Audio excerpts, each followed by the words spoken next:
Como o irmão Gilson aqui estava falando, leia a Bíblia, meus queridos. Tire tempo para ler a palavra de Deus.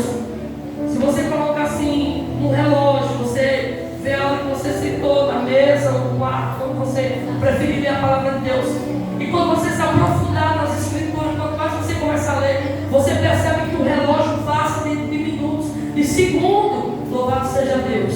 Por quê? Porque você está se aprofundando na leitura, no texto sagrado. Você não está lendo só por ler, você está lendo e meditando. Louvado seja o nome do Senhor.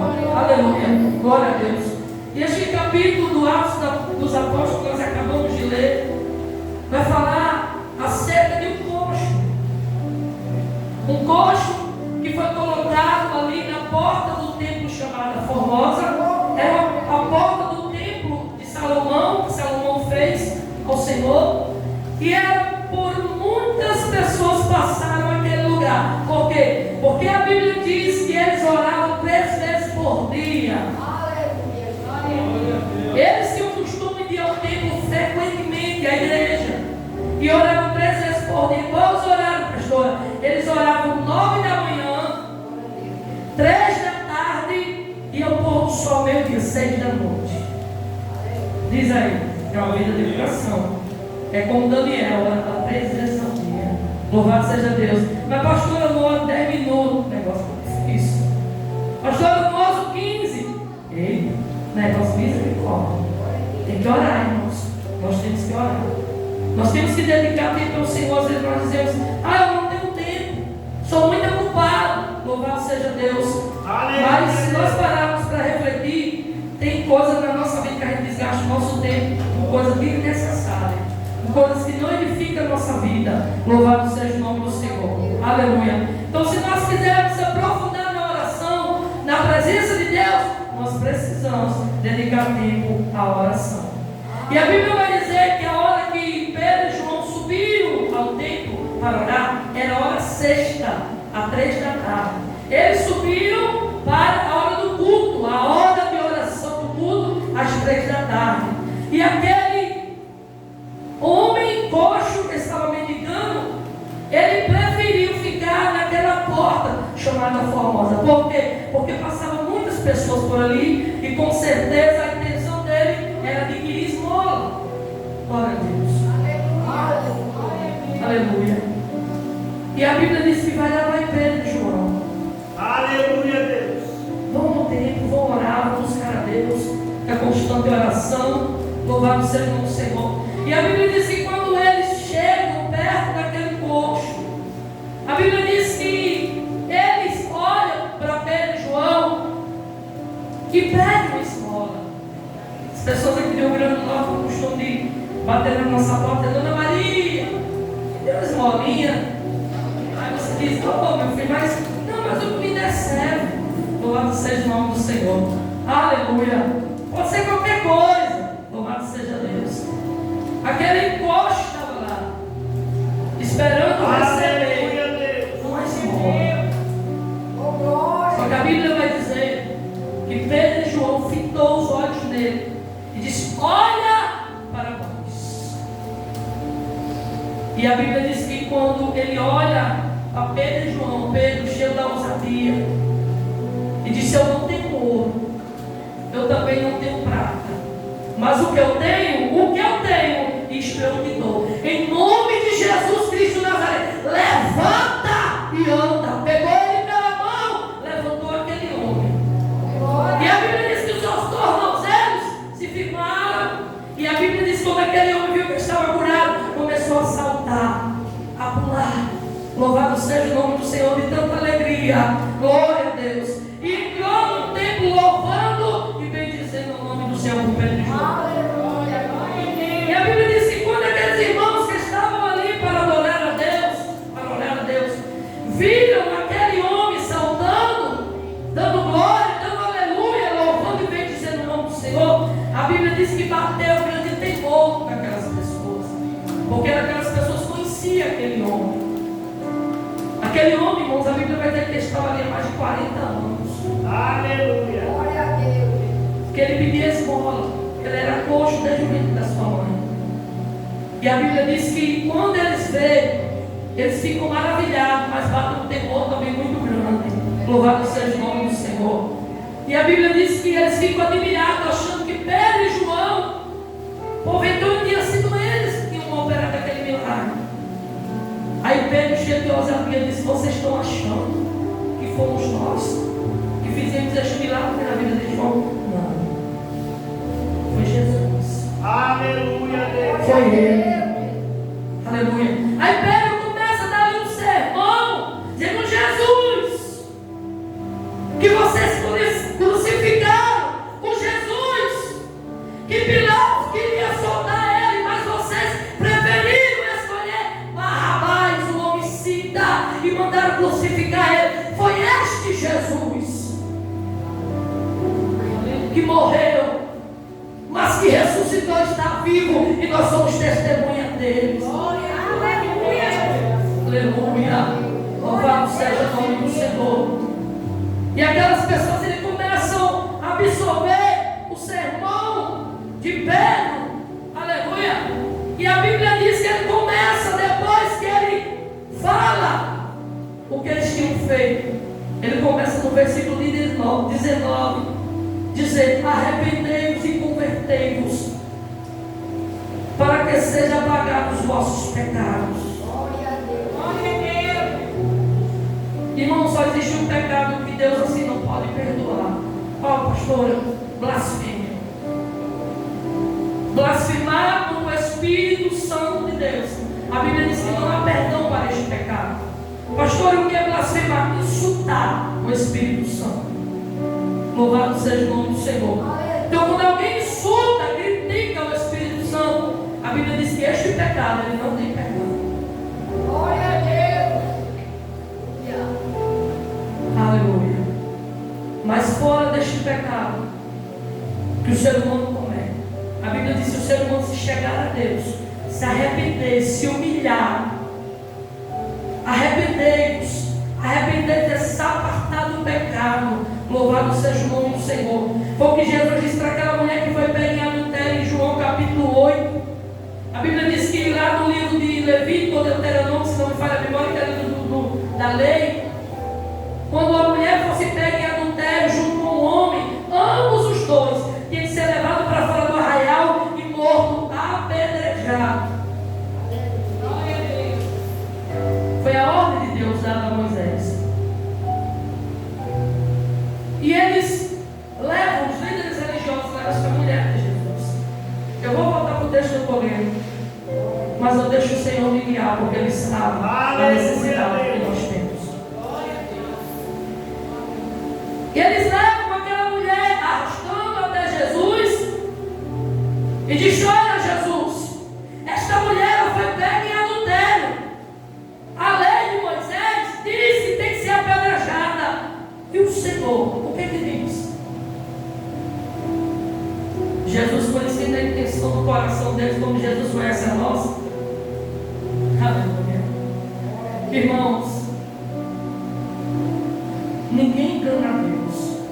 Ninguém. Você pode ter atitudes, mas eles são da Deus. Eles são da intenção do coração. Ele conhece o mais profundo da intenção do coração. Eles queriam enganar Jesus, porque a lei dizia que eram os dois que tinham que ser apedrejados. Levaram somente a mulher. A mulher adulterou com quem? Com o poste. A mulher adulterou com o homem, pecou com o homem. Então tinha que ser levado os dois. Eles infringiram a lei, dizendo que era doutor da lei, mas infringiram a lei para ter o que acusar Jesus. A Jesus, conhecendo a mente e o coração, inclina com seu dedo em terra e começa a escrever. E diz: aquele que não tiver pecado, atira a primeira pedra. A Bíblia diz que eles, ao ouvir isso, começam a sair do mais velho ao mais moço. Eles estavam com uma pedrinha para atacar. Eles estão deixando as pedrinhas ali. Todos vão embora, até os discípulos. Só fica Jesus e a mulher. Aí Jesus levanta a cabeça e olha para a mulher e diz: mulher, onde é que estão os teus acusadores? Ela disse: Senhor, ninguém me acusou. Ele disse: então vai e não peques mais para que não suceda coisa pior. Jesus ofereceu perdão àquela mulher, mas Jesus também disse para ela: vá e não peques mais, se afaste do pecado, para que não suceda coisa pior a você. Então Deus, irmãos, Deus está disposto a dar uma oportunidade ao ser humano. Há uma oportunidade de quê, pastor? De se arrepender, de se afastar, de se desprender do pecado e se voltar para Ele. E não pecar mais. Louvado seja o nome do Senhor. Aleluia. Quando Pedro começa a dar esse sermão, tinha pessoas ali conhecedoras da lei. E Pedro começa a falar, Pedro começa a testemunhar de Jesus. Pedro começa a lhe dizer que o Jesus ressurreto, o Jesus que ressuscitou, fazia prodígio, milagre, maravilha, e estava vivo.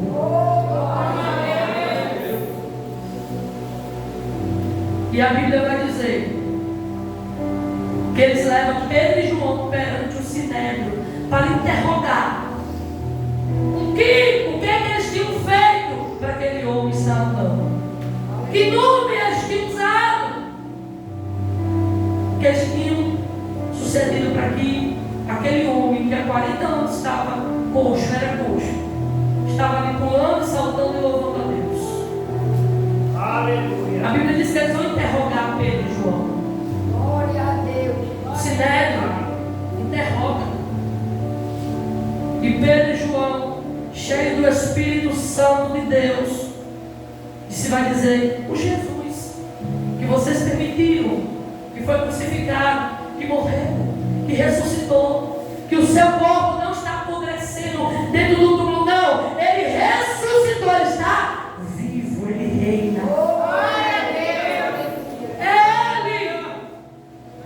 Foi ele que curou este homem.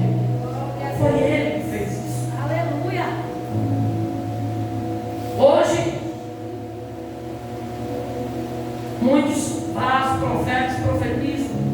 Quando Deus faz algo, por intermédio dele, tem muitos que se engrandecem. Tem muitos que querem se engrandecer e achar que fez alguma coisa. Só que aqui, irmãos, Pedro e João deu toda a glória a Jesus. Aleluia. Porque eles sabiam que não era digno, eles sabiam que era graça, que ele não tinha feito nada, que ele não tinha poder para nada. Glória a Deus. Ele só queria ser usado por Deus. Ele só queria ser um instrumento nas mãos de Deus, por intermédio da vida deles, alcançar outras vidas. Mas eles não tomaram a glória para si. Aleluia. Tem pessoas aí que valorizam mais o vaso do que aquele que fez. Nós temos que ser gratos por aqueles que faz. Mas a glória, a honra é só a Ele, queridos. A mais ninguém.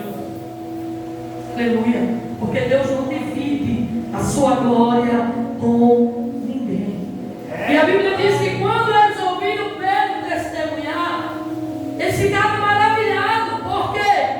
Porque eles viram ali um analfabeto pregando.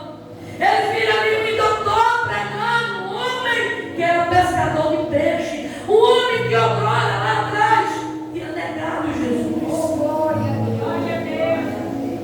Mas Jesus resolveu dar uma oportunidade. E a gente vê isso lá em João capítulo 21, quando Jesus ressuscita e vai, passa 40 dias ali com o discípulo. Ei, pastora, Jesus não ressuscitou e foi diretamente para o céu, não. Jesus ressuscitou e passou 40 dias com os discípulos, comendo pão, comendo peixe, atravessando parede, dando as últimas instruções aos seus discípulos antes de ir para o Pai. Aleluia. Louvado seja o nome do Senhor. E lá no capítulo 21 de João, eu acho lindo esse texto, como os demais textos da Bíblia Sagrada. Eu viajo no texto, Eu mergulho. Quando eu vejo que eles estão pescando e Jesus aparece na praia, só que eles não conseguem identificar que é Jesus. Aí tem lá, Jesus vai na praia, coloca o peixe na passar e eles estão pescando aí de longe. Quando eles prestam atenção, diz: ei, é o mestre. Aí Jesus vai ter um particular com Pedro. Pedro estava ferido, Pedro estava angustiado, Pedro estava amargurado. E ele vai dizer para Pedro: Pedro, vamos caminhar. Vamos caminhar aqui na praia. Glória a Deus. Vamos caminhar comigo, Pedro. A Jesus caminhando com Pedro. Aí vai olhar para Pedro e vai dizer assim: Pedro, tu me amas.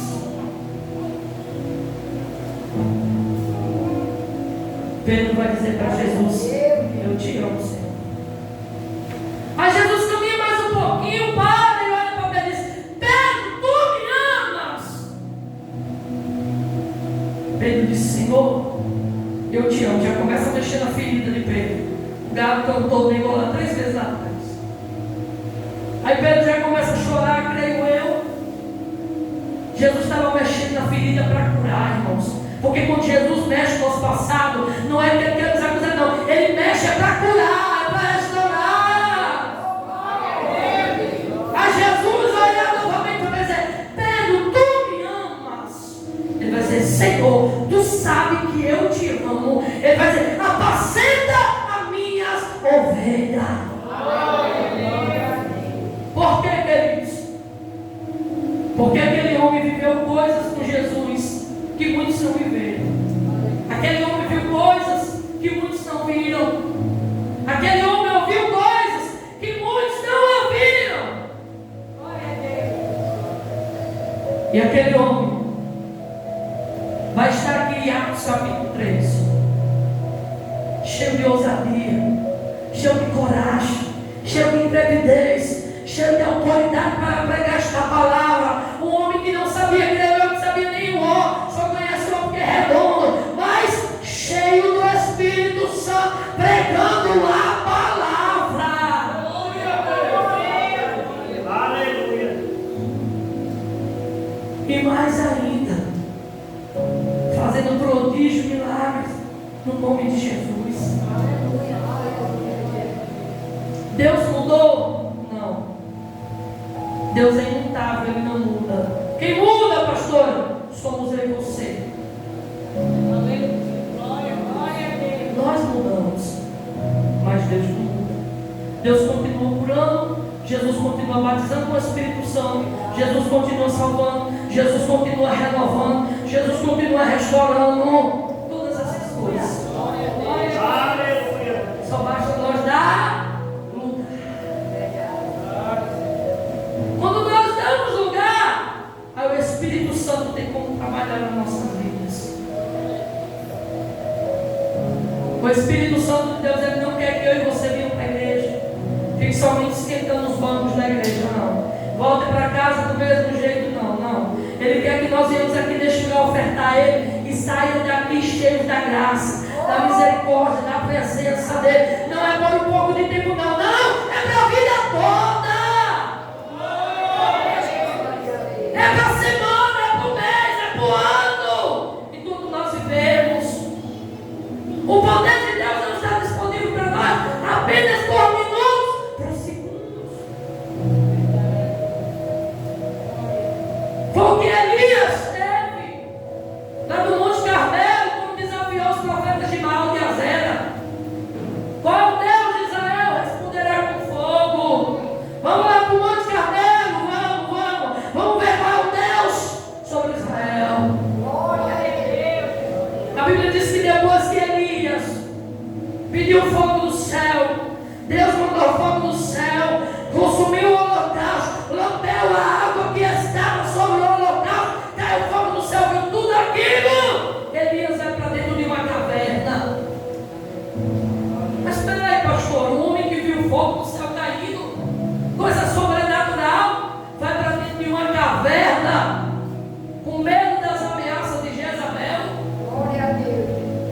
Mas Deus aparece na caverna e diz: o que é que tu fazes aqui, Elias? O que é que tu fazes dentro desta caverna? Elias vai dizer: Senhor, eu estou aqui por causa de Jezabel, porque queria me tirar a vida.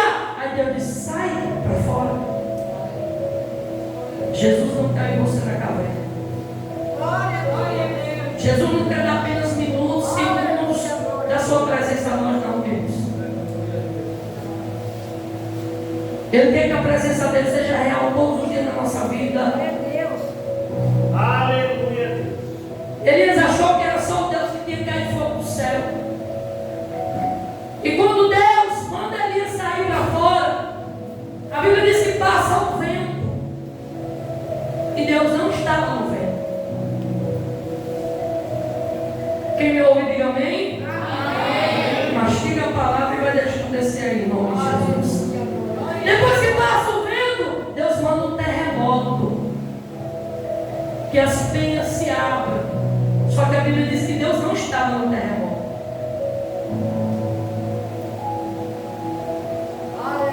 Depois do vento, do terremoto, do fogo, aí a Bíblia diz que veio uma brisa suave, sopra sobre Elias, e uma voz muito mansa e delicada, como o som de muitas águas, vem sobre Elias. E a Bíblia diz que quando Elias escuta aquela voz, pega a sua capa e se cobre.